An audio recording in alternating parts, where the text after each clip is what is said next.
ও সেদিন হায় হায় হাহাকারে পইরা যাবে দনি, পিপাসায় পাটিবে ছাতি মগজ গলে পানি, কান্দিয়া জমিবে যত আদমের আওলাদ, আদম নবীর কাছে যাইয়া করবে ফরিয়াদ। সেদিন আদম বলবে নাফসি নাফসি,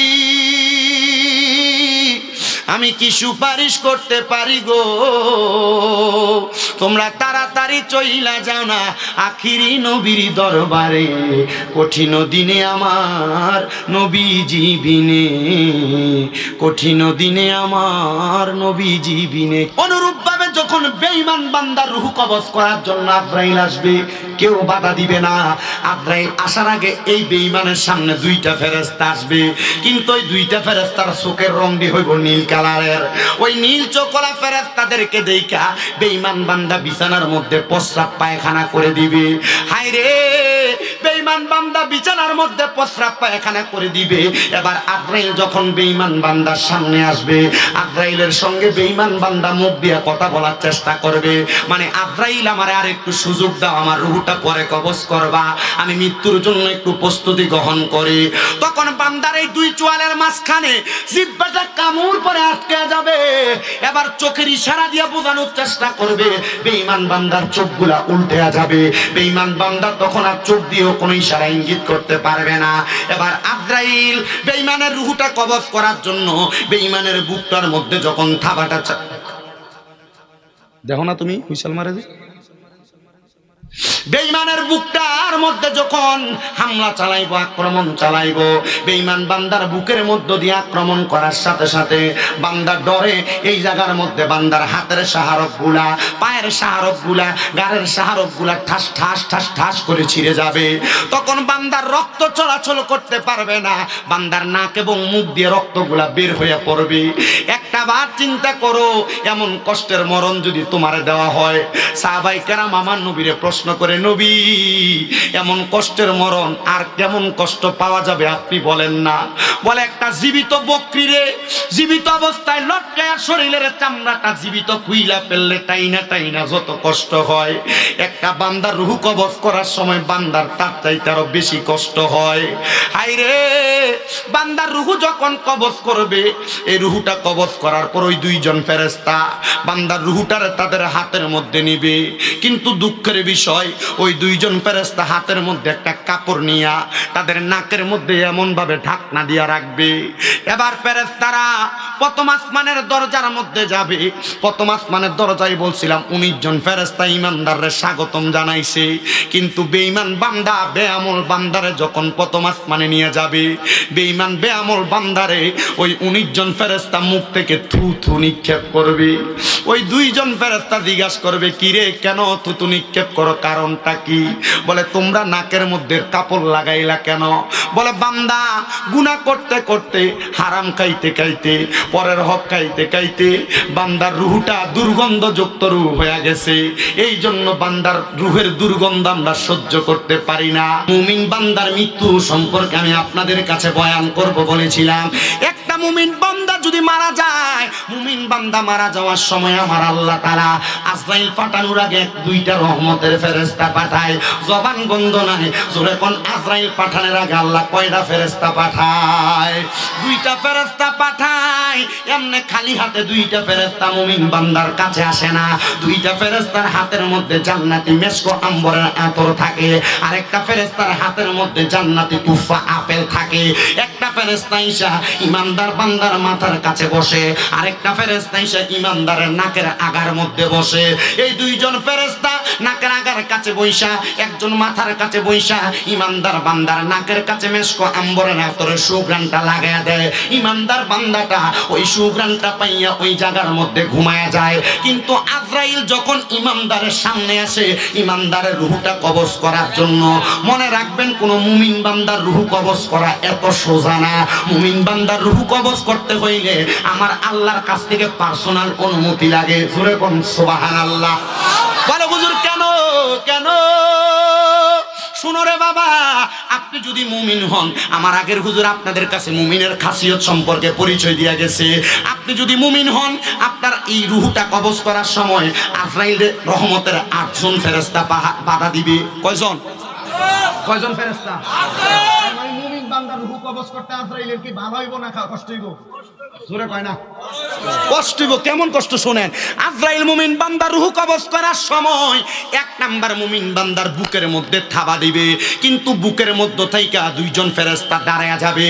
ও বন্ধু, ওই দুইজন ফেরেশতা মুমিন বান্দার রূহটার সামনে আজরাইলের সামনে দাঁড়ায়া ডাক দিয়া বলবে, আজরাইল মুমিন বান্দার বুকের মধ্যে কেন তুমি হামলা চালাইলা? আজরাইল ডাক দিয়া বলবে, এ দুইজন ফেরেশতা, তোমরা আমারে বাধা দিলা। তোমরা কি জানো না আমার আল্লাহ তাআলা তাওবা নামক একটা গাছ রাখছেন লামকানের মধ্যে, যেই গাছের পাতায় পাতায় মানুষের হায়াত লেখা। ওই গাছের পাতাটা ছিঁড়া পইরা গেলে ওই মানুষটার হায়াতটা শেষ হয়ে যায়। এই বান্দার হায়াত শেষ, এই জন্য বান্দার রূহ কবজ করার জন্য আসলাম। বান্দার বুকের মধ্যে হাত দিলাম বান্দার রূহ কবজ করার জন্য। দুইটা ফেরেশতা বলবে, আজরাইল, এই দুইটা ফেরেশতা বলবে, আজরাইল বান্দার বুক দিয়ে তো তুমি রূহ কবজ করতে পারবা না। বলে কারণ কি? কারণ কি? বলে মুমিন বান্দার বুকের মধ্যে আল্লাহ এবং রাসূলের ভালোবাসা আছে, এজন্য মুমিন বান্দার বুক দিয়ে রূহ কবজ করা যাবে না। এবার সবচাইতে আকর্ষণীয় জায়গা বিওয়াজিকার নূর, যে চেহারার মধ্যে নূর চমকাইব, মুমিন বান্দার মুখের মধ্যে একটা থাবা দিব। ও মুসলমান, মুমিন বান্দার মুখের মধ্যে যখন থাবা দিব, কপালের মধ্যে থেকে দুইটা ফেরেশতা দাঁড়ায়া যাবে। এই আজরাইল মুমিন বান্দার কপাল দিয়ে রূহ বাহির করতে পারবা না। বলে কেন কেন কেন কপালের মধ্যে দিয়ে রূহ বাহির করতে পারবো না? বলে বান্দা মুমিন ছিল, বান্দা 5 ওয়াক্ত নামাজ আদায় করেছে, সিজদার মধ্যে যাইয়া সুবহান রাব্বিয়াল আলা বলেছে, আমার আল্লাহ তাআলার বরত্বের প্রশংসা করেছে, এই জন্য বান্দার কপাল দিয়ে রূহ বাহির করা যাবে না। এবার আজরাইল ফিরে যাবে, আজরাইল আইসা বান্দার ডান দিক দিয়ে হামলা করবে। বান্দার ডান দিকে যখন হাত দিবে, আর দুইটা ফেরেশতা আজরাইলকে বাধা দিবে, এই আজরাইল এই ডান দিক দিয়ে রূহ কবজ করতে পারবা না। বলে কারণ কি? বলে বান্দার ডান দিক দিয়ে কইলাম আমরা বান্দার দান এবং সাদেকা, আমাদের কাছ দিয়ে তুমি রূহ কবজ করতে পারবা না। আমরা বান্দার পক্ষ থেকে পাহারাদার হয়ে গেলাম। এবার বাম দিক দিয়ে হামলা করবে, বাম দিক দিয়ে হাত দিলে দুইটা ফেরেশতা দাঁড়ায়া যাবে, এই বান্দার বাম দিক দিয়ে রূহ কবজ করতে পারবা না। বলে কারণ কি? বলে বান্দার বাম দিক দিয়ে আমরা আছি বান্দার মা বাবার খেদমত, এই জন্য বান্দার বাম দিক দিয়ে রূহ কবজ করা যাবে না। এ আজরাইল এখন তো রূহ কবজ করতে পারবে না, আল্লাহ তাআলার কাছে ফিরে যাবে। আল্লাহ বান্দার রূহ তো কবজ করা যায় না। আমার আল্লাহ আজরাইলে নবীর হাদিস, আজরাইলকে নবীর হাদিসের বাণী শোনায়া দিবে। এ আজরাইল তুমি কি জানো না, বিকাউলি লা ইলাহা ইল্লাল্লাহ মুহাম্মাদুর রাসূলুল্লাহ ফাদাখালাল জান্নাতা, যেই ব্যক্তি জবান দিয়া লা ইলাহা ইল্লাল্লাহ মুহাম্মাদুর রাসূলুল্লাহ পড়ছে, সে মরার সময় ঈমানের সাথে মারা যাবে। বান্দা তো ঘুমায়, বান্দা তো এত আরামের সাথে মারা যাবে না। তুমি যে কষ্ট দিয়া রূহ কবজ করবা, একটু দাঁড়ায় থাকো, বান্দা ঘুম থেকে জাগ্রত হইলে তখন বান্দার রূহ কবজ করবা, তখন বান্দার রূহ কবজ করবা। সালমানপুরের কত মানুষ মারা যায়, মারা যাওয়ার সময় জিহ্বায় কামড় দিয়া মারা যায়। সালমানপুরের কত মানুষ মারা যায়, মারা যাওয়ার সময় বিছানায় প্রস্রাব পায়খানা কইরা মারা যায়। সালমানপুরের কত মানুষ মারা যায়, মারা যাওয়ার সময় চোখ উল্টে দিয়া মারা যায়। সালমানপুরের কত মানুষ মারা যায়, নাকে মুখে দিয়া রক্ত বাইর হয়ে আমাদের ইমাম সাহেবের কাছে এইটা জিজ্ঞাসা করতে গেল না, কিন্তু মসজিদে একটু ময়লা ফুরে থাকলে হুজুর এ ময়লাটি দেন না হুজুর, কি যদি দাঙ্গির হুজুর না হয়ে শামীম রাতে সামার দাঁত ছলাই দিলাম ওকে আমি। এর লাগে আমি কোনো মসজিদে সার কি রই না। আমার জীবনে আমি 3 মসজিদে চাকরি করি। কয় মসজিদ? 3 মসজিদ। প্রথম মসজিদে থেকে সুন্দর মতো বিদায় লয়ে আসি। দ্বিতীয় মসজিদে একদিন শুরু করেছি, হুজুর মসজিদে যেটি পরিষ্কার করেন আপনি দেখেন না চাবিটা থোতা বেড়াইয়া। কারণ আমি যদি এবার এই দমক শুনে সার কি করি, এ চাকরি যদি করতে যায় তাহলে আর এটা ইমামতি তো না, এটা গোলামি হইব। কি হইব? কি হইব? তখন আর আমার পিছনে ইমাম মুসল্লিরা নামাজ চলে, নামাজ আর হইতো না। দেখে আমি চিন্তা করলাম, বুঝছি আর এনে কাম হইতো না, বিদায়। এরপর আরেকটার অবস্থা আপনারা হয়তো নেড়ে দেখছেন, অনেক মোটামুটি অপারেশন করে দিছি কমিটির।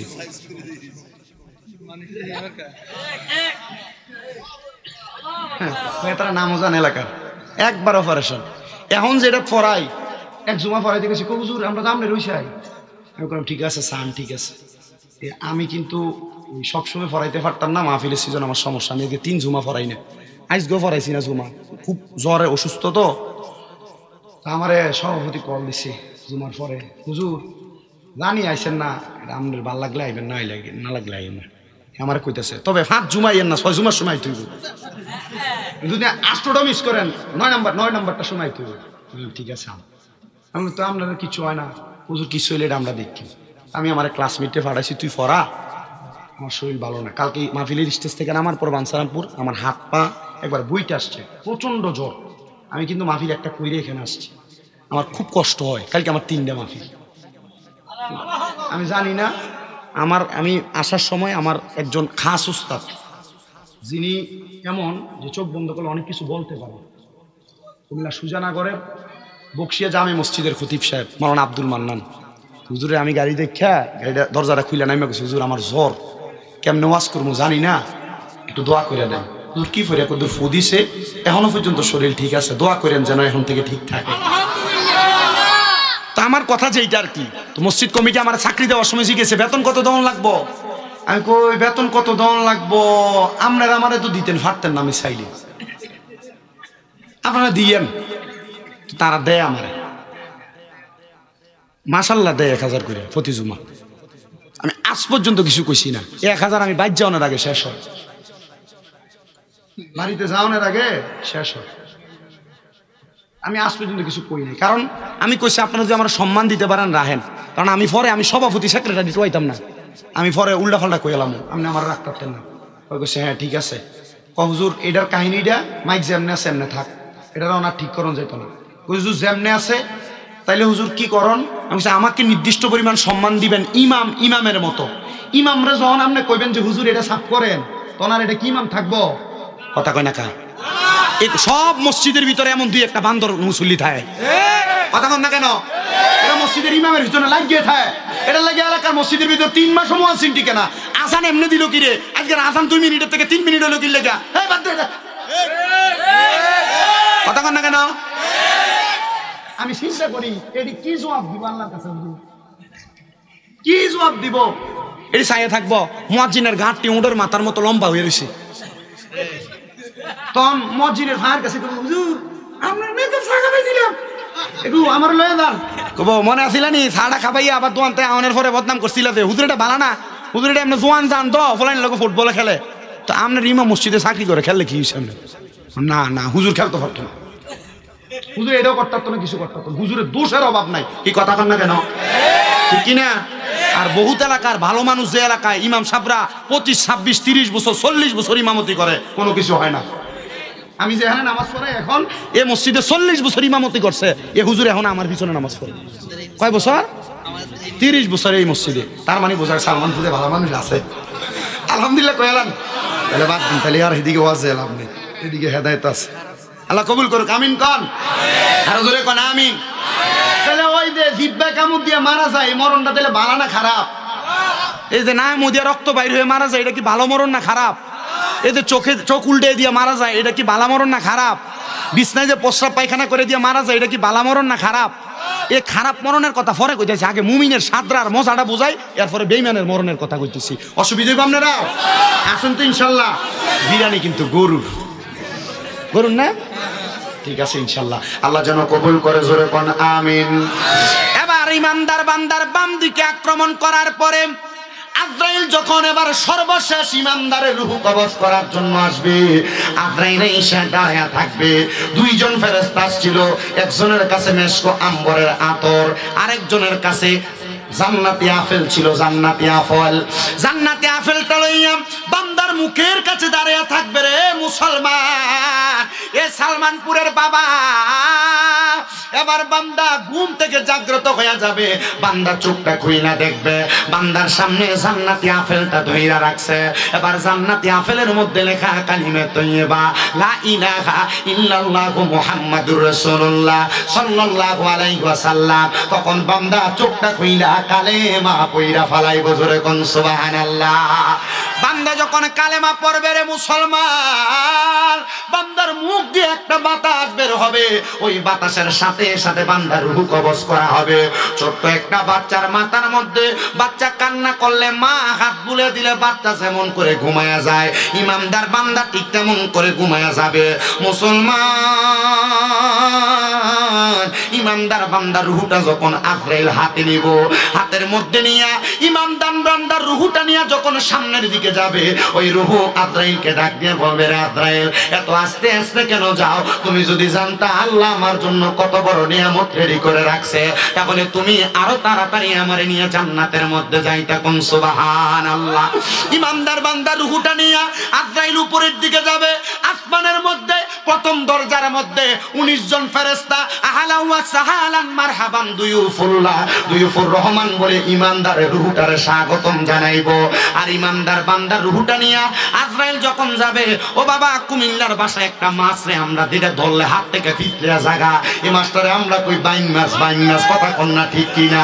ইমানদারের রূহ যখন হাতের মধ্যে নিবে, ইমানদারের রূহটা হাতের মধ্যে নেওয়ার সাথে সাথে ইমানদারের রূহটা হাতে থাকবে না। বাইন মাছ যেমন পিছলে যায়, ইমানদারের রূহটা ওই আজরাইলের হাত থেকে এমন ভাবে পিছলে পিছলে যাবে। আমার নবী কই, উম্মত রে, ইমানদারের রূহটা রাখার জন্য জান্নাতের মধ্য থেকে স্বর্ণ এবং রূপার পেয়ালা নেওয়া হবে, কিন্তু স্বর্ণ রূপার পেয়ালার মধ্যে ইমানদারের রূহটা থাকবে না। আরে বাবা, পানির পাত্রের মধ্যে যদি পানিটা ছাইরা দিয়া, মোট উপরের কলটা ছাইরা দিয়া আপনি যদি পানি ছাইরা দেন, পুরার পরে দেখবেন পানি উতরে উতরে উপরের দিকে পড়তেছে। ইমানদারের রূহটা তখন পাত্রটাই কেমন ভাবে উতরে উতরে পড়তে থাকবে। এবার আজরাইল বলবে, আল্লাহ, ইমানদারের রূহটা কোন জায়গার মধ্যে রাখবো? আমার আল্লাহ বলবে, আজরাইল, তুমি কি জানো না আমি আল্লাহ ঘোষণা করেছি, ওয়ালা তাকুলু লিমান ইউকতালু ফি সাবিলিল্লাহি আমওয়াত বাল আহইয়াউ ওয়ালাকিন লা তাশউরুন। যারা মুমিন বান্দা, যারা আমি আল্লাহর রাস্তার মধ্যে চলে গেছে, তারা মরা না, তারা মরা না, বাল আহইয়াউন, তারা জিন্দা, ওয়ালাকিন লা তাশউরুন। এদেরকে যারা মরা বলে এরা নির্বোধ, এরা বোকা, এরা বোঝে না। এবার বলেন, মুমিনরা কি মরা না জিন্দা? আপনি কেমন মুমিন হওয়া লাগবে? মুমিনের খাসিয়ত, মুমিনের চরিত্র কি, ওইটাও বলবো ইনশাআল্লাহ। আল্লাহ কবুল করেন, জোরে পড়েন আমিন। এবার মুসলমান ইমানদার বান্দা গভীর মনোযোগ দিয়ে বয়ানটা শ্রবণ করার চেষ্টা করেন। অনুরূপ ভাবে যখন বেঈমান বান্দার রূহ কবজ করার জন্য আজরাইল আসবে, কেউ বাধা দিবে না। আজরাইল আসার আগে এই বেঈমানের সামনে দুইটা ফেরেশতা আসবে, কিন্তু ওই দুইটা ফেরেশতার চোখের রংটি হইব নীল কালারের। ওই নীল চোখলা ফেরেশতাদেরকে দেইখা বেঈমান বান্দা বিছানার মধ্যে প্রস্রাব পায়খানা করে দিবে।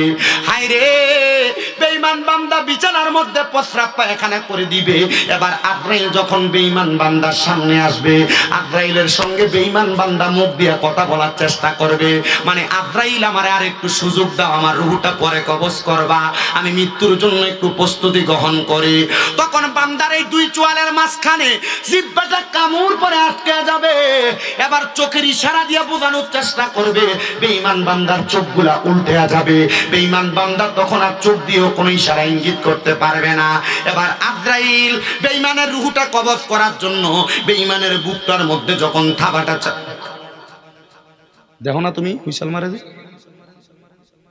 বেঈমানের বুকটার মধ্যে যখন হামলা চালাইবো, আক্রমণ চালাইবো, বেঈমান বান্দার বুকের মধ্য দিয়ে আক্রমণ করার সাথে সাথে বান্দার ডরে এই জায়গার মধ্যে বান্দার হাতের শাহারক গুলা, পায়ের শাহারক গুলা, গাড়ের শাহারক গুলা ঠাস ঠাস ঠাস ঠাস করে ছিঁড়ে যাবে।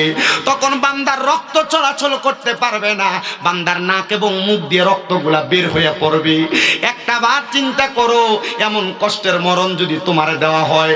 সাহাবায়ে কেরাম আমার নবীরে প্রশ্ন করে, নবী, এমন কষ্টের মরণ আর কেমন কষ্ট পাওয়া যাবে আপনি বলেন না। বলে, একটা জীবিত বকরিরে জীবিত অবস্থায় লটকায়া শরীরের চামড়াটা জীবিত খুইলা ফেললে টাইনা টাইনা যত কষ্ট হয়, একটা বান্দার রূহ কবজ করার সময় বান্দার তার চাইতে আরো বেশি কষ্ট হয়।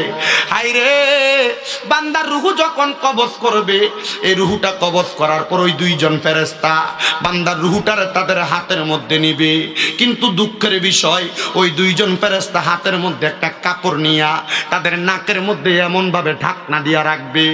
এবার ফেরেশতারা প্রথম আসমানের দরজার মধ্যে যাবে। প্রথম আসমানের দরজায় বলছিলাম 19 জন ফেরেশতা ঈমানদাররে স্বাগতম জানাইছে, কিন্তু বেঈমান বান্দা বেআমল বান্দারে যখন প্রথম আসমানে নিয়ে যাবে, বেঈমান বেআমল বান্দারে ওই 19 জন ফেরেশতা মুখ থেকে থুথু নিক্ষেপ করবে। ওই 2 জন ফেরেশতা জিজ্ঞাসা করবে, কিরে কেন থুথু নিক্ষেপ করো, কারণটা কি? বলে তোমরা নাকের মধ্যে কাপড় লাগাইলা কেন? বলে বান্দা গুনাহ করতে করতে, হারাম খাইতে খাইতে, পরের হক খাইতে খাইতে বান্দার রুহটা দুর্গন্ধযুক্ত রূহ হয়ে গেছে, এই জন্য বান্দার রুহের দুর্গন্ধ আমরা সহ্য করতে পারি না। ও সালমানপুর এলাকার সুদখোরেরা, সুদ যে তোমরা খাও, গোশখোরেরা গোশ যে তোমরা খাও, পরের হক যে তোমরা খাও, মরার পরে তো তোমরা রুহটা একটা দুর্গন্ধযুক্ত ময়লা রুহ হবে। এবার আপনারা কোন পুরা সালমানপুর এলাকায় এমন বালা মানুষ আছে না নাই? সুদ খায় না? আপনারা আবার এটি ধরে নিয়ে মসজিদের সভাপতি বানান, এটি ধরে নিয়ে মসজিদের সেক্রেটারি বানান, এটি ধরে নিয়ে এলাকার সর্দারের মাতব্বরির দায়িত্ব দেন। যদি জিঙ্গা কিতারি তারে সভাপতি বানাই লিখা, হ্যাঁ মসজিদের ছাদ ঢালাই দিতে যে রডটি লাগছে বেটা দিছে, কথা কয় না কেন? মসজিদের প্রথম কাতারে মসজিদের যে টাইলস কি এটি বেটা দিছে, এর লাগে বেটা সভাপতি, কথা কন না কেন? আবার সাধুয়ানে বয়ে দেখবেন লম্বা লম্বা কথায় সুদখোরেরা কয়, কথা কন না কেন? আছে না নাই এমন অবস্থা? 100 যে জায়গাতে এটির কথা কই মা মানে একটা তুফান ছুড়ে, তার মানে বোঝা যায় এমন রুগীর অভাব নাই, কথা কন ঠিক কিনা? বাজারের ভিতরে গেলে প্রথম দেশি মুরগাটা কেউ ব্যস্ত আনলে এবারটাকে কিনে, এটার দাম মাত্র 500 টাকা, কিন্তু এবারটা এটা 700 দিয়ে দিয়ে কিনে। কিও 500 টাকা জিনিস 700 দিয়ে কিনলেন কা? আমার টিয়ে দিয়ে আমি কিনছি, তোর কি? না এবার তো হারাম টিয়ে এবার কিনতে পারে, কথা কয় না?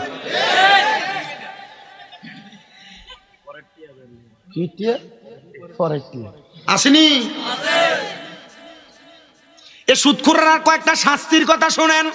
এটি কবরে যাওয়ানোর পর কইতাম, এটি কবরে যাওয়ানোর পরে আল্লাহ তাআলা এমন ফিডা ফিডবো, ডাইরেক্ট ফিডা। হুজুর এই যে কয় না হুজুর আওয়াজ করি না আমরা, সওয়াল জবাব আছে 3টা, মান রাব্বুকা ওমান দিনুকা ওমান নাবিয়ুকা, জি না? এটা ডাইরেক্ট মাইক, ডাইরেক্ট ফিডা। এবং একদিন না তো টানা সর্বনিম্ন 3000 বছর ফিটবো। তিরমিজি শরীফের হাদিস। কয় হাজার বছর? হুজুর ওই হাসরের ময়দানের একদিন আর দিনের কয়দিন জানি?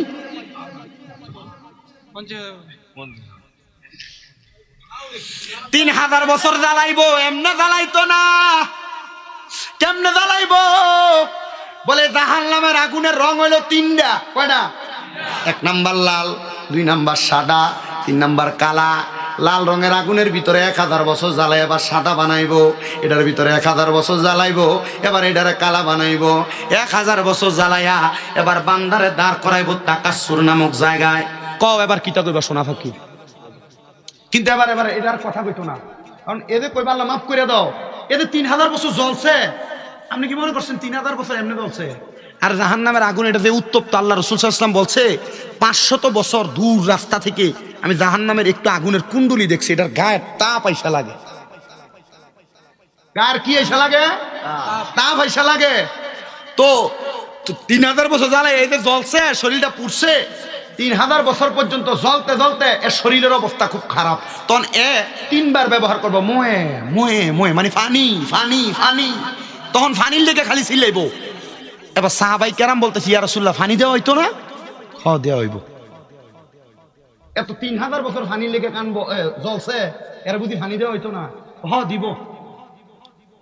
জাহান্নামীরা যে ফানি দিব এটা কিন্তু এমন মিনারেল ওয়াটার না, গরম রানি খালি শুনেন। এবার নবীজি কইতেছে এই পানিটা হইল অন্যান্য জাহান্নামীরা যে আগুনে পুড়াইছে, এরা রক্ত এবং ফুস দিতে নিচে পড়ছে। এটা হাদিস শরীফে কয় তিনাতুল খাবাল, তিনাতুল খাবাল। এই রক্ত পুষগুলারে একটা লোহার গরম পাত্রে লইব। লোহার গরম পাত্রটা কেমন? এই দেখেন আগুনের কয়লা যখন গরম এটা লাল টসটস হয়ে যায়, জানা? এই লোহার গরম পাত্রটার ভিতরে নিব, নিয়ে কেবল ন খাও। সূর্যে খা মজা কইরা যে ফুতের লেগিয়া, ফুতের ভালো একটা কলেজে পড়ানোর লেগে, স্কুলে পড়ানোর লেগে, মানুষ করবার লেগিয়া আপনি যে আপনার ফুতের লেগে আপনি যে সুদ খাইতেছেন, এই ফুতের কইবা ফুতরে একটা নেক আমল দেস না, ফুতে কইব চিনি না। আপনি যে স্ত্রীরে দামি 3 পিস পরাইবার লাগা হারাম খান, এই বউ কইব তোমার আমি চিনি না, তো লাভ কি আপনি হারাম খায়া? তখন বান্দা পানি খাবে, বলে হ্যাঁ দুনিয়ার একটা পানির মধ্যে একটু পরিমাণ সামান্য ময়লা করলে আপনি পানিটা ফালাইয়া দিয়া এরপরে ধুইয়া তারপরে ভালো পানি খান। তখন বান্দা এই তিনাতুল খাবাল মুখে দিবে, মুখে দেওয়ার পর বান্দার পেটের নাড়ি বুড়িগুলা এই তিনাতুল খাবালের সাথে উতরে বান্দার পায়খানার রাস্তা দিয়ে পড়বে। জোরে কম নাউজুবিল্লাহ।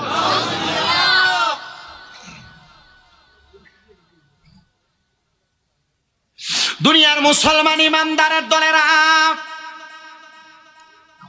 গভীর মনোযোগ দিয়ে বয়ানটা শ্রবণ করার চেষ্টা করেন। আমি আপনাদের উদ্দেশ্যে আর অল্প কিছুক্ষণ বয়ান করব, তারপরে বিদায় নিব। যদি আপনারা কষ্ট করে আমার সামনে বসেন, আমি বয়ানটা শেষ করব। এবার বেঈমান বান্দার রুহু যখন কবজ করা হইল, রুহুটা কবজ করার পরে বেঈমান বান্দার জন্য নাকের মধ্যে ফেরেশতারা যখন নাকের মধ্যে দুর্গন্ধলা রুহুটারে নিয়ে ধইরা রাখবে, এবার বেঈমান বান্দার রুহুটা নিয়ে আসমানের দিকে যাবে। আসমানের সামনের দরজা বন্ধ থাকবে, ডাইনে বামের দরজা বন্ধ থাকবে। বান্দার রুহু কোনো জায়গার মধ্যে রাখা যাবে না।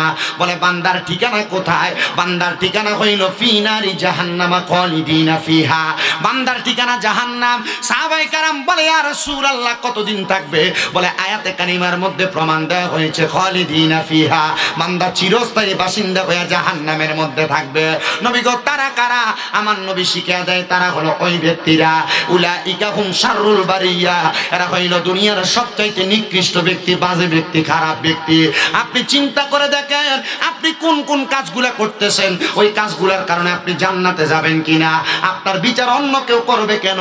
আপনার বিচার তো আপনি নিজের বিবেককে নিজে প্রশ্ন করলে বিচার করতে পারেন।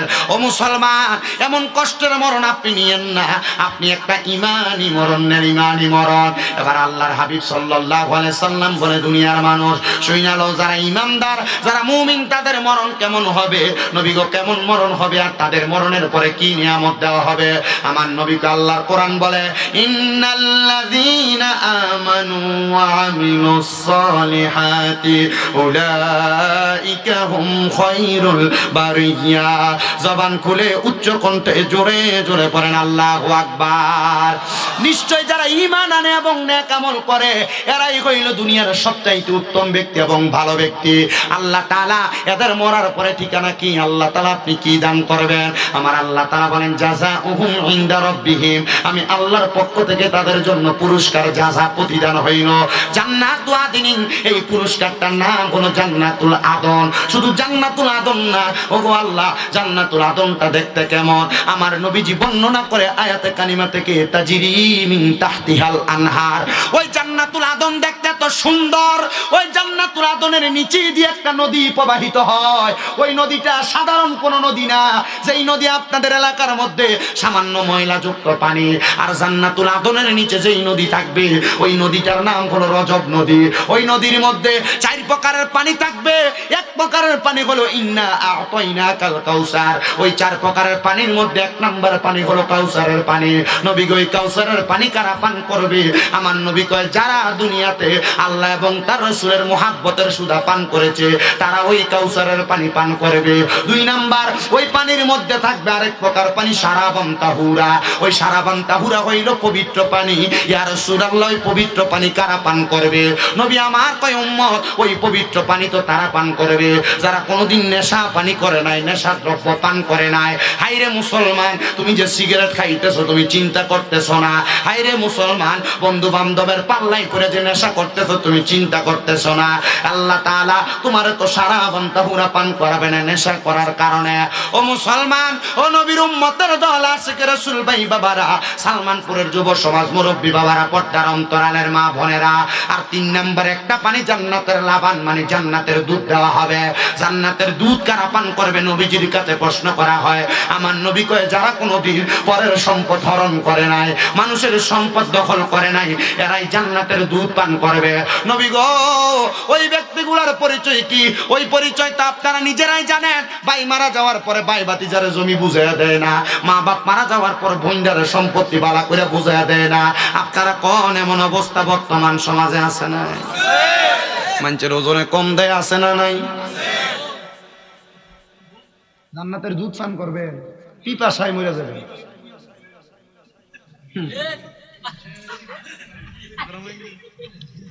কি তো হুজুর ও সেদিন হায় হায় হাহাকারে পইরা যাবে দনি, পিপাসায় পাটিবে ছাতি মগজ গলে পানি, কান্দিয়া জমিবে যত আদমের আওলাদ, আদম নবীর কাছে যাইয়া করবে ফরিয়াদ। সেদিন আদম বলবে নাফসি নাফসি, আমি কি সুপারিশ করতে পারি গো, তোমরা তাড়াতাড়ি চইলা যাও না আখিরি নবীর দরবারে, কঠিন দিনে আমার নবীজি বিনে, কঠিন দিনে আমার নবীজি বিনে। কিন্তু তুমি জমি দখল করবা, নবী তোমার বাঁচাইবো, ফিরেও চাইতো না। হুজুর নবী দেখেছে কুল্লু উম্মতি ইয়াদখুলুনাল জান্নাহ, আমার সব উম্মত জান্নাতি। কিন্তু নবী লাস্টে দিয়ে একটা কথা কইছে, ইল্লা মান আসানি।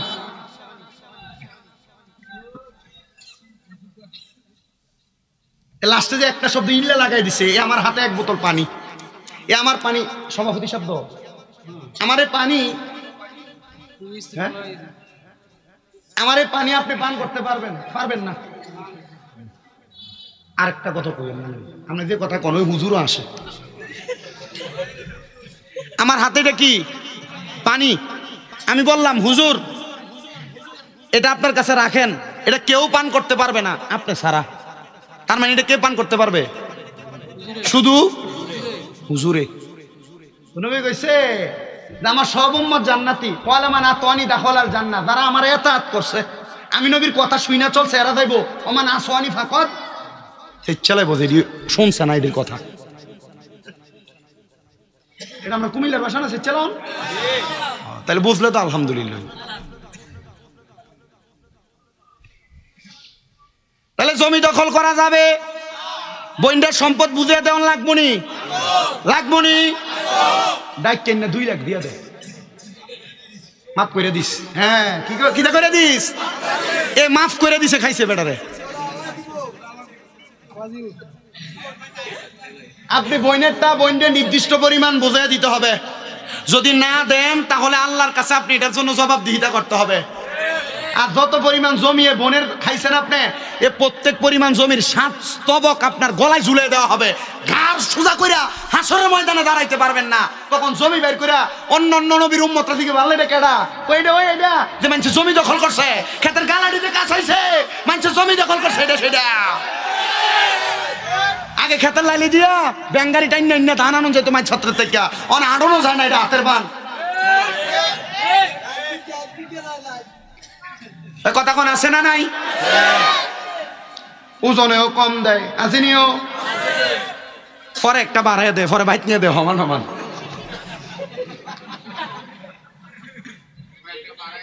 একটা গীতা করে দিছে আল্লাহ। আল্লাহ আপনারে হেফাজত করুক, জোরে কোন আমিন। বাবুরে এ ওয়া শূন্য যাইয়া যদি আপনারা যদি এটার উপরে আমল না করেন, এ আমার এই পুরা ওয়া ফানিবাতের মতো।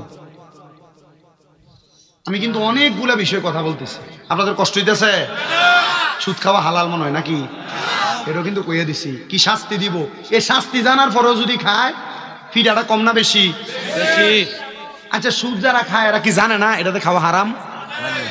কথা কন আপনারা, এটা জানেনি? জানে। আমার বাড়ি কিন্তু বেশি দূর নাই, বাখরাবাদের পরে আর কুদনপুর, আমরা এলাকার এক সুদখোরের কথা আর কি। তো এক বেটা তার থেকে 5 লাখ নিছে, তো প্রতি লাখে বছরে 30,000, বছরে 30,000। এবারে টিয়া রাখছে 5 বছর। কয় বছর? 5 বছর। তো 30,000 করে 5 বছরে, প্রতি বছরে কত হবে? 1.5 লাখ। 5 বছরে 12.5 লাখ না? এবার বাড়ি বেচ চালাইছে, তার সুদের টিয়া দেওয়ানোর লেগে, বাড়ি বেচানোর লেগে, মানে বাড়ি বেচছে সুদের টিয়া দিবে। তো এই সুদখোরের কাছে যা কইতাছে, রে ইয়া আমার তো সুদের থেকে আসলের থেকে লাভ বেশি হয়ে গেছে, ইয়া আমার এই উপরে যে 2.5 লাখ এটা একটু যদি মাফ করস, তাহলে আমি আমার জিফু তুলে কোনো রকম সন্তান পাইলাম, আমি তো আমার বিডারও বেচ চালাইছি। সুদখোর উত্তর দিছে, আমি যে তোমার থেকে 2.5 লাখ টাকা কম নেব, আমি কবরে গেলে আল্লাহকে আমার 2টা বাড়ি কমাই দিব।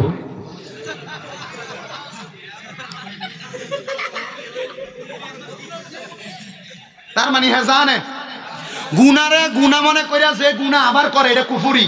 এটা কি? এটা কুফুরি। আরে কুফুরি যে করে হ্যাঁ কাফের। তার মানে কাফেরের ঠিকানা কি জান্নাত না জাহান্নাম? এটা জাহান্নামের কুত্তা বিলাই হইলে থাকলো আল্লাহ তাআলা এদেরকে জাহান্নামের আগুনের ভিতরে জ্বালাইবে। কথা কোন ঠিক কিনা? তো এই কথাগুলো বলতেছিলাম আর কি, এটা যন্ত্রণাদায়ক শাস্তি। আবার এখন সুদের সিস্টেম ঘুরে গেছে গা, বেড়াই তার খানা বাড়ি বাড়ি বেরিয়েতে সুদের ব্যবসা করে। কথা কোন না কেন আপনারা? আবার এলাকার ভিতরে এখন আর এই সুদের ব্যবসা চলে না। এককালীন 20-30 লাখ টাকা ব্যাংকে রেখে দেবে, এবারে দেখবেন কোনো কাজ কাম করে না, দোকানে বলেছে যে কি তো খান করতে গা ওই ব্যাংকে করা টিয়া রাখছি মাসে মাসে তুললে আনি। এটার নাম দিছে না এডি কই নাম এফডিআর কি আর এককালীন ওই যেটা যেটা জমা এটা তুইলা তুইলা খা। আমার আরেকটা ডিজিটাল সুদ অনকাল, এটার নাম হচ্ছে ডিপিএস। ব্যাংকলার আমার এই শুনলে আমার কয় কোটি টাকা জানি অফার করে, আমি চিন্তা করি বউ আপনারা কত সুন্দর বুঝায় ক তুমি যে টাকা যা কামাই করো তা খাইয়া লাও, আমরা জিফুতের আবুদ্দার একটা ভবিষ্যৎ আছে না, কিছু টিয়া পয়সা রাখো না কা এ বেডি হাতে এর ফার্ম দিয়া ব্যাংকে ডিপিএস করা। ব্যাংকে কি করা? ডিপিএস করা। ডিপিএস মানে 3 বছর বা 4 বছর যদি 3 লাখ 3.5 লাখ রাখে 5 বছর পরে এটা ডাবল হইব। এ আপনার দিল হারামের পথে নামাইয়া। আল্লাহ তাআলা এগুলা থেকে আমরা হেফাজত করুক। আল্লাহর কসম বুক মাটিত লাগে লাইবেন, তবু হারামের সাথে সম্পৃক্ত হওয়া যাবে না। কথা কন না দি অনেকে চিন্তা করতে চাই আমি তো এই কাম করে বই হইছি অনেকে, তো এটা করবেন আপনি। নবীজি বলে গেছে, নবীজি বলছে কিয়ামতের পূর্বে আমার উম্মতের একটা লোক বাদ থাকবে না তারা হারামে সুদের সাথে সম্পৃক্ত না। এবার সাহাবায়ে কেরাম কয় নবী মুমিনরা, কয় মুমিনরা রাস্তা দিয়ে হাঁটবো সুদখোরের গায়ের বাতাস হইলো তার গায়ে লাগবে। আপনি বুঝতে পারছেন বিষয়? আল্লাহ বুঝার তৌফিক দান করুন, জোরে পড়েন আমিন। বিসুন্নতি ইনদা ফাসাদি উম্মতি ফালাহু আজরুন মিয়াতা শাহীদা আও কামা ক্বালা আলাইহিস সালাতু ওয়াস সালাম। নবীজি বলেছেন উম্মত ফিতনা ফাসাদের জামানায় আমি নবীর একটা সুন্নতকে যে ব্যক্তি জিন্দা করবে তাদেরকে 100 শহীদের সওয়াব দেওয়া হবে। কিন্তু আমরা সমাজে নতুন নতুন ফয়সাল হয়ে গেলে এলাকার রিকশার ড্রাইভার আর কৃষকরা সালাম দিতে চায় না। মোটামুটি ফয়সাল হয়েছে তো একবার একটা বাপ সাপ লয়ে আঁড়ে, আমি কি লেগে সালাম দিতাম তেন আমার সালাম দিব। কথা কন না কা ঠিক না? এটা অহংকার। এটা কি? রাসূল সাল্লাল্লাহু আলাইহি ওয়াসাল্লাম বেশি উপরের ক্লাস না, মাদ্রাসায় ক্লাস 9-10 পড়ায়। রাসূল সাল্লাল্লাহু আলাইহি ওয়াসাল্লাম বলছেন এই অহংকার হলো আল্লাহ তাআলার কুদরতের চাদর। এই চাদর জোরে যে টানাটানি করবে আল্লাহ তাআলা কাল ময়দানে মাশরে তার দিকে ফিরেও তাকাবেন না। এই জন্য অহংকার করা যাবে না। ছোট বড়কে বড় ছোটকে, ধনী গরিবকে গরিব ধনীকে সালাম দেওয়ার দরকার আছে না নাই? আমি আপনারা সালাম দিছি কিন্তু আপনারা জবাব দিছেন। আর আমার পূর্বে যিনি ওয়াজ করছেন মাওলানা আতাউল্লাহ বিন মুসলিম, দেখলাম যে অনেক মূল্যবান তকরির করছেন আপনাদের কাছে, কিন্তু আপনারা এনে যে এত মানুষ আছেন আমি এটা টের পাইছি না। মনে করছি অল্প কিছু মানুষ হইব লাগে আপনারা ওয়াজ করতেছেন, মোটামুটি বইয়া দিচ্ছেন, আমার হয়তো দেরি হয়েছে। অনেক না মানুষ আছে। একবার ভিক্ষা করতে গেছে, এক ভাঙ্গা টিনের ঘর লগে দিয়ে 10 তলা বিল্ডিং, টিনের ঘরের সামনে যে আল্লাহর রাস্তে ভিক্ষা দেন, টিনের ঘর থেকে বাইরে আর 5 টাকা ভিক্ষা দিছে।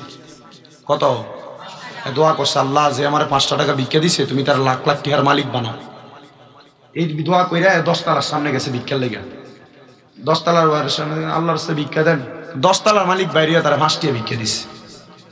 5 টাকা ভিক্ষা পাই দোয়া করছে আল্লাহ তুমি তারও লাখ লাখ টাকার মালিক বানাও। বেটা দমকি দেখ গীতা কত আমার বাড়ি দেখছ? কহ আমার বাড়ি 10 তলা না, কি আমি লাখ টাকার মালিক? কোটি টাকার মালিক না, কোটি টাকার মালিক না হলে কি 10 তলা বিল্ডিং দিতে পারে? তো লাখ টাকার দোয়া করলে দোয়া দাও আমার প্রমোশন হইতো না, ডিমোশন হইব। বাড়াই কর কছে এমন টিয়া এমন দোয়া। আপনারা যারা এখানে আসছেন যে আওয়াজ দিচ্ছেন মানুষ ঠিক আছেন সব প্যান্ডেল পুরা, কিন্তু আপনারা যে আওয়াজ দিচ্ছেন আওয়াজ অনুযায়ী ওয়াজ করে আমি আবারও সালাম দিচ্ছি। আসসালামু আলাইকুম ওয়া রাহমাতুল্লাহি ওয়া বারাকাতুহু। আসসালাতু ওয়াসসালামু আলাইকা ইয়া রাসূলুল্লাহ, আসসালাতু ওয়াসসালামু আলাইকা ইয়া হাবিবাল্লাহ। الصلاة والسلام عليك يا شفيع المذنبين الصلاة والسلام عليك يا رحمة للعالمين الصلاة والسلام عليكم يا كل الأنبياء الصلاة والسلام عليكم يا أهل بيت الصلاة والسلام عليكم يا كل الأولياء الحمد لله رب العالمين خالق السماوات والأرض الصلاة والسلام على رسوله من كان نبيا وآدم بين الماء والطين سيدنا إيماننا وسندنا وحبيبنا محمد رسول الله صلى الله عليه وسلم الذي أرسله بالحق بشيرا ونذيرا وداعيا إلى الله بإذنه وسراجا وقمرا منيرا একটা জবান বন্ধ রাখবেন না সবাই জবান খুলে মায়ার সুরে পড়েন না আল্লাহু আকবার এ আমার এই কুমিল্লা জেলার অন্তর্গত সালমানপুর মধ্যপাড়া গাবতলী বেবিস্টান এর যুব সমাজের উদ্যোগে এত সুন্দর জান্নাতের বাগানের মধ্যে আয়োজিত এই জান্নাতের বাগানে যারা বসলেন আমার বাবাজিরা বন্ধুরা আপনাদেরকে বললাম আল্লাহু আকবার বলার জন্য কেউ জোরে বললেন কেউ আস্তে বললেন আবার তাকায় দেখলাম একজন আরেকজনের জবানের দিকে তাকায় আছেন না রে বন্ধুরা এই কথাটা মনে রাখবেন সব সময় আমার আল্লাহ তাআলা ঘোষণা করেছে ওয়াশকুরু নি'মাতাল্লাহি আলাইহি মিন কুনতুম ইয়াহু তা'বুদুন আল্লাহ কয় বান্দা তোমরা আমি আল্লাহর নিয়ামতের শুকরিয়া আদায় করো যদি তোমরা আমি আল্লাহর ইবাদত করো আপনারা কেউ জবানটা বন্ধ রাখবেন না আপনারা বলেন নামাজ রোজা হজ যাকাত দান সদকা যত ইবাদত আছে আমরা সবাই করি কার জন্য ওই আল্লাহকে ডান হাত তুলে সবাই জোরে ডাকবেন আল্লাহ মুহাব্বতের আওয়াজে ডাকবেন আল্লাহ দুইটা হাত তুলে পড়েন ইয়া রাসূলুল্লাহ উচ্চ কণ্ঠে পড়েন ইয়া ওলি আল্লাহ আমার বাবাজিরা বন্ধুরা গো আল্লাহর নবীর প্রখ্যাত হাদিস বিশারত হযরতে জাবির ইবনে সামুরা রাদিয়াল্লাহু তাআলা আনহু আমার নবীকে প্রশ্ন করে ইয়া রাসূলুল্লাহ মায়ার নবী দয়ার নবী আপনার কাছে জানতে চায় আল্লাহ তাআলা শুকরিয়া আদায় করলে কি কি লাভ হবে আপনি নবী বলেন না আমার নবী বলে এক নাম্বার লাভ আল্লাহ তাআলা শুকরিয়া যারা আদায় করবে আমার আল্লাহ তাআলা বান্দার হায়াত বাড়ায়া দিবে হায়াত ও মুসলমান সালমানপুর এলাকার কোন মানুষ যদি হার্ট অ্যাটাক করে কোন মানুষ যদি স্ট্রোক করে ঢাকা মেডিকেলের মধ্যে নিয়ে যাওয়া হয় 24 ঘন্টার জন্য 65 থেকে 1,25,000 টাকা পর্যন্ত মেডিকেলের মধ্যে আইসিইউর বিল দেওয়া লাগে কিন্তু আমার আল্লাহ এত দয়ার আল্লাহ আমার আল্লাহ এত মায়ার আল্লাহ আল্লাহ দয়া কইরা মায়া কইরা আপনার হায়াতটা বাড়ায়া দেন আল্লাহর প্রশংসা করার কারণে জোরে বলেন না সুবহানাল্লাহ সাহাবায়ে কেরাম বলেন নবী আপনার আপনার কাছে জানতে চাই, আপনি বলেন না আমার আল্লাহ তাআলা আর কি নিয়ামত দান করে?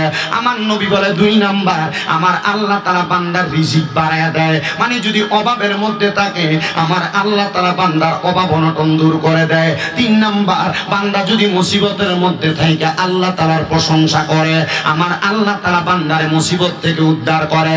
4 নাম্বার, কঠিন কোন রোগের মধ্যে আক্রান্ত হইয়া আমার আল্লাহ তাআলারে যদি বান্দা ডাক দেয়, আমার আল্লাহ তাআলা বান্দারে ডাকে সাড়া দেয় এবং বান্দাকে প্রশংসার কারণে বান্দার অসুস্থতা দূর করে দেয়। 5 নাম্বার, আমার আল্লাহ তাআলা বান্দারে কেমন উপকারে লাগে জানো? আমার আল্লাহ তাআলা বান্দাটারে ঈমানের সাথে মরণ দান করে। জোরে বলি সুবহানাল্লাহ। এ মুসলমান, এ সালমানপুরের বাবা, আশেপাশে এলাকা থেকে আগন্তক আমার যুবক ভাইরা, মুরব্বী বাবাজিরা, এই ঈমানি মরণের ব্যাপারে আমি আজকের মাহফিলে আপনাদের কাছে বয়ান করব। একটু মূল্যবান সময় আপনারা আমার বয়ানটা শ্রবণ করবেন। তার আগে আপনারা বলেন আল্লাহ তাআলার প্রশংসা করলে লাভ আছে না নাই?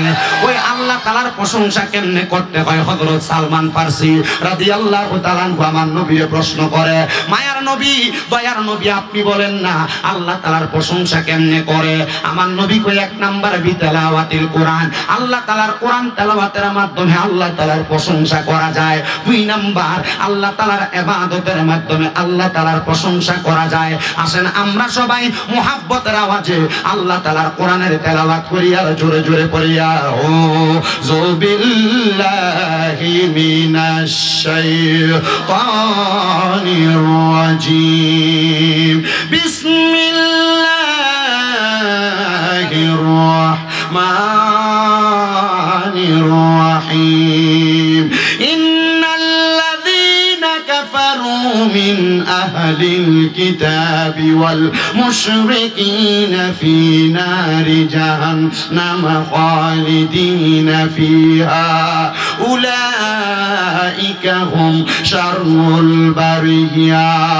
وقال في حديث الشريف عن أنس رضي الله تعالى عنه قال سمعت رسول الله صلى الله عليه وسلم يقول إن من أشراط الساعة أن يرفع العلم ويكثر الجهل ويكثر الزنا ويكثر شرب الخمر ويقل الرجال ويكثر النساء حتى يكون ل50 امرأة القيم واحد متفق عليه أو كما قال عليه الصلاة والسلام. وقال في حديث الشريف في رواية ابن ماجه عن أنس رضي الله تعالى عنه قال سمعت رسول الله صلى الله عليه وسلم ألا أنبئكم بخياركم؟ قالوا بلى يا رسول الله. قال خياركم الذين إذا ذكر الله عز وجل. رواه ابن ماجه أو كما قال عليه الصلاة والسلام. وقال في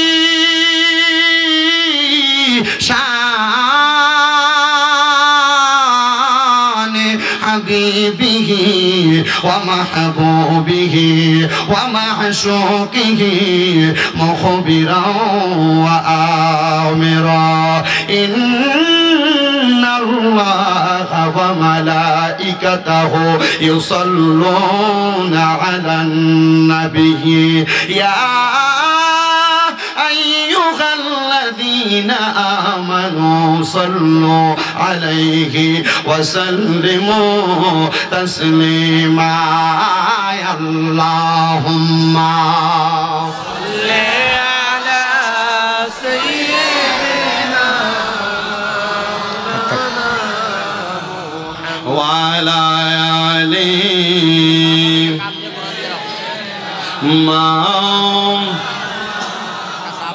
কিবা এলেম আছে আমার, কিবা জ্ঞান আছে নবী গো, কোনভাবে প্রশংসা করব জানা নাহি আছে। রাখো যদি চরণ তলে থাকবো পাশে পাশে, দিদার যদি পাই গো নবী আমার মরণ কালে। আল্লাহুম্মা সাল্লি মারহাবা, মোহাব্বত নিয়ে পড়েন, ঈমান তাজা হবে। মুহাম্মাদ ওয়া আলা আলিহি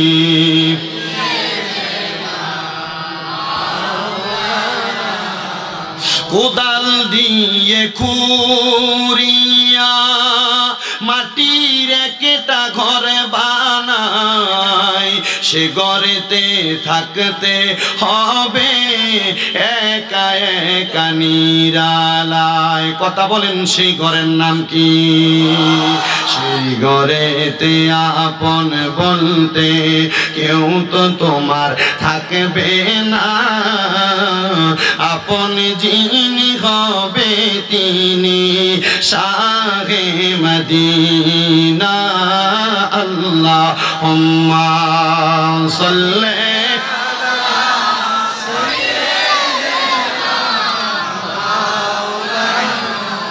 মুহাম্মাদ ওয়া আলা আলি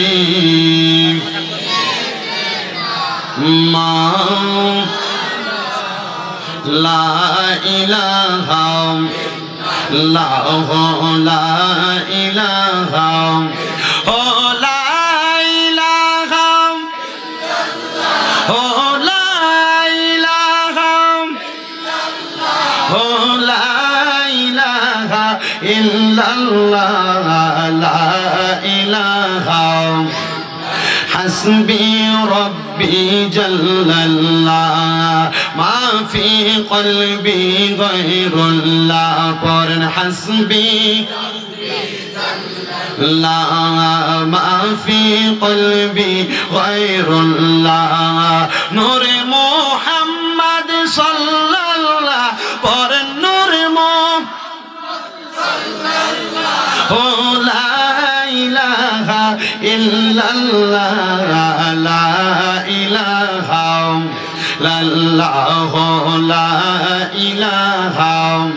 বন্ধু নামাজে রোজা চাই রহনা, কেহ মা বাবার খেদমত চাই রহনা। বলেন নামাজ রহনা, কেহ মা বাবার খেদমত চাই রহনা। আমার নবীজির দুরূদ বইল না, বলেন নবীর আমার নবীজি তোমায় ভুলবে না। লা ইলাহা ইল্লাল্লাহু লা ইলাহা। হায়রে অনেক দূরে মদিনা, আমরা কেমনে যাব জান? সালমানপুরের মানুষ মদিনা যাইতে চায় কি চায় না? যারা যারা মদিনা যাইতে চায় একটা বার জোরে বলেন আল্লাহু আকবার। এই আওয়াজ দিয়ে মদিনা যাইবেন, পেছনের মানুষটা মদিনা যাওয়ার আওয়াজটা কেমন আসতে দেয়। আমার দিকে তাকায় দেখেন, আমার মাথার বাবরি চুল ছিল লম্বা লম্বা চুল। আমি মদিনা শরীফের মধ্যে যাওয়ার পর মক্কায় যা হজ কইরা আমি আমার লম্বা চুলগুলা নবীর সুন্নত আদায় করার সাথে পালাইয়া দিছি। কিন্তু জানেন রে বাবা, ওই মদিনা শরীফের মধ্যে যে সালাম দিলে কত মজা পাওয়া যায়, কত আরাম পাওয়া যায়, কত বরকত পাওয়া যায়। আমি যেই দিন আমার নবীর রওজা মুবারকের সামনে দিয়া প্রবেশ করতেছি, বাবু সালাম নামক একটা দরজা, ওই দরজা দিয়ে মদিনা শরীফের দিকে প্রবেশ করলে নবীর রওজা মুবারকটা যখন সামনে আসে, আমি তাকাইয়া দেখলাম কত দাড়ি পাকা মুরব্বী বাবারা, কত যুবকের দলেরা আমার নবীর রওজা মুবারকের মধ্যে সালাম দিতেছে। কিন্তু আমার সাথে একজন ভাই যখন সালাম দেয়, আমি দেখলাম তার চোখটি বায়া বায়া পানি পড়ে। আমি তারা জিগাইলাম, ভাই নবীর রওজায় সালাম দেন, কান্দেন কেন? এ আমার উল্টে কই, হুজুর আপনার চোখে তো পানি দেখা যায়। আমি কইলাম, এটাই দুনিয়ার কোনো কিছু পাওয়ার জন্য কান্না না রে, এটা কান্না কইল আমার জীবনের সবচাইতে বড় একটা শখ ছিল। আমি আমার জীবনে যা কামাই করি আর না করি, আমি আমার মরণের আগে একবার মক্কা মদিনা যাইমু। আমি এই জন্য কান্দি, আল্লাহ এত সকাল এত তাড়াতাড়ি আমার দোয়াটা কবুল করবে আমি তো জানি না। আমি মদিনা শরীফের মধ্যে রাসূল পাকের রওজা মুবারকে সালাম দিয়া আমি আমার 7 দিন পর্যন্ত 5 ওয়াক্ত নামাজের পরে নবীর রওজা মুবারকে সালাম দিছি। কিন্তু আমি নবীর রওজা মুবারকে যেই দিন লাস্ট সালাম দিয়ে বিদায় নিয়ে চইলা যাব, আমি আমার নবীর রওজার সামনে দাঁড়ায়া দাঁড়ায়া বলছি, নবী গো ও দয়ার নবীজি আমার মনে শখ ছিল আপনার রওজা মুবারকে সালাম দিমু, কারণ আপনি নবীর উম্মত দাবি করি, আপনি নবীর রওজা মুবারকের সামনে না আসলে মনের কষ্টটা পূরণ হবে না। আবার আমার নবী হাদিস শরীফের মধ্যে কয় মান যারা কবরি ওয়াজাবাত লাহু শাফাআতি ইয়াউমাল কিয়ামা, যেই ব্যক্তি আমি নবীর রওজা মুবারক জিয়ারত করলো তার জন্য সুপারিশ করা আমি নবীর জন্য ওয়াজিব হয়ে যায়। মানে নবীর রওজায় সালাম দিলে, নবীর রওজাটা জিয়ারত করলে আপনার জন্য নবী কবরে সুপারিশ করবে, আপনার নবী কবরের মধ্যে বাঁচাইব। জোরে বলেন না সুবহানাল্লাহ। ও মুসলমান, আমি আমার যেই দিন নবীজির রওজা মুবারকে লাস্ট সালাম দিছি, আমি আমার নবীজির রওজার সামনে দাঁড়ায় দাঁড়ায় বলছি ইয়া রাসূলুল্লাহ, মায়ার নবী গো, ও দয়ার নবীজি আপনার রওজা মুবারক দেখে আমার মনের ভিতরে একটা আশা জাগছে। আপনার রওজা মুবারক দেখতে এত সুন্দর, না জানি আপনি নবী দেখতে কত সুন্দর। আমার মরণের আগে আপনি নবী একবার আমার দিদারে মুস্তাফা দান কইরেন।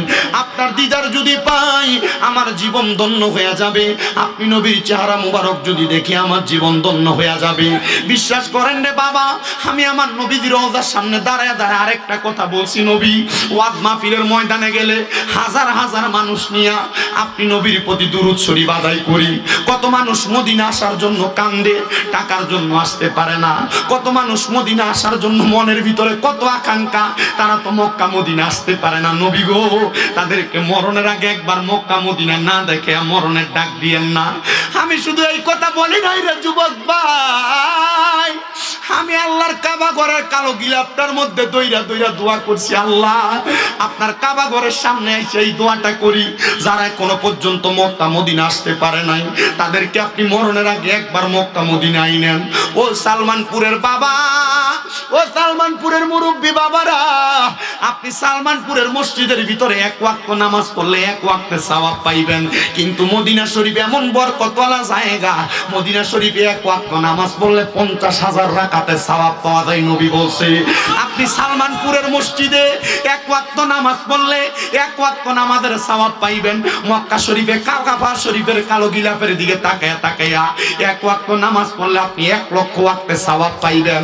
আরে জীবনে কতদিন বাঁচবেন, কোন দিন আপনি 1 লক্ষ ওয়াক্ত নামাজ পড়বেন?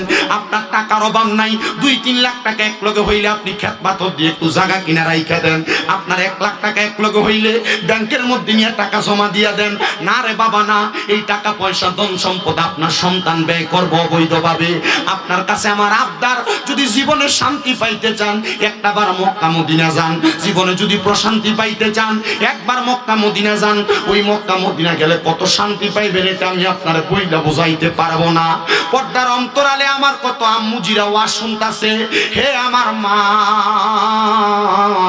তোমার স্বর্ণ গয়নার অভাব নাই, মারা যাওয়ার পরে তোমার সন্তানের বউরা, তোমার মেয়েরা তোমার স্বর্ণ গয়নাগুলা ভাগ করে নিয়ে যাবে।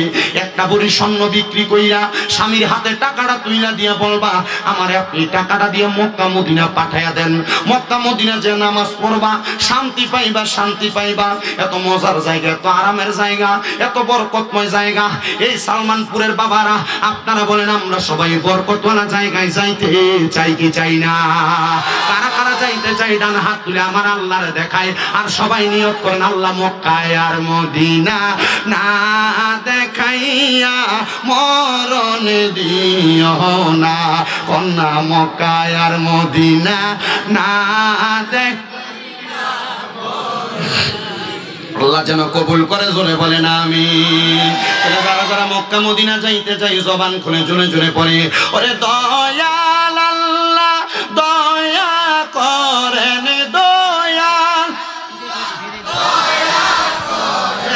নসিবি করেন লা ইলাহা ইল্লাল্লাহ লা ইলাহা ইল্লাল্লাহু মুহাম্মাদুর রাসূলুল্লাহ সাল্লাল্লাহু আলাইহি ওয়াসাল্লাম। সবাই জবান খুলে পড়ি আলহামদুলিল্লাহ। আর ডাইনে বামে যাব না, ডাইরেক্ট আমি আমার আলোচনার মধ্যে চলে যাচ্ছি।